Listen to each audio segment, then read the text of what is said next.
તાજેતરમાં જ મુખ્યમંત્રી દ્વારા ખુલ્લું મૂકવામાં આવેલ સાબરકાંઠાના ટ્રોપિક કેન્સર સાયન્સ પાર્ક પૃથ્વી અને સૂર્યના સંબંધો ઋતુગત ફેરફાર માટે મુલાકાતીઓનું આકર્ષણનું કેન્દ્ર બન્યું છે. 2 માસમાં 3000થી વધુ પ્રવાસીઓએ આ કેન્દ્રની મુલાકાત લીધી.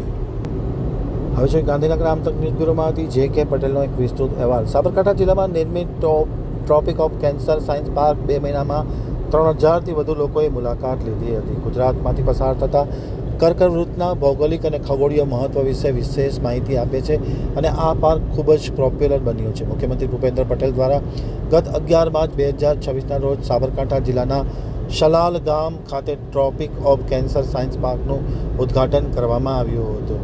આ સાયન્સ પાર્ક મુલાકાતીઓ માટે વિજ્ઞાન પર્યટનના કેન્દ્ર તરીકે કામ કરી રહ્યું છે અને વિજ્ઞાનમાં રસ ધરાવતા મુલાકાતીઓ માટે અનોખું આકર્ષણ ઊભું કર્યું છે. ઉદ્ઘાટન બાદ 2 મહિનામાં સમયગાળામાં લગભગ 3500થી વધુ મુલાકાતીઓએ આ પાર્કની મુલાકાત લઈ અભ્યાસ કર્યો હતો.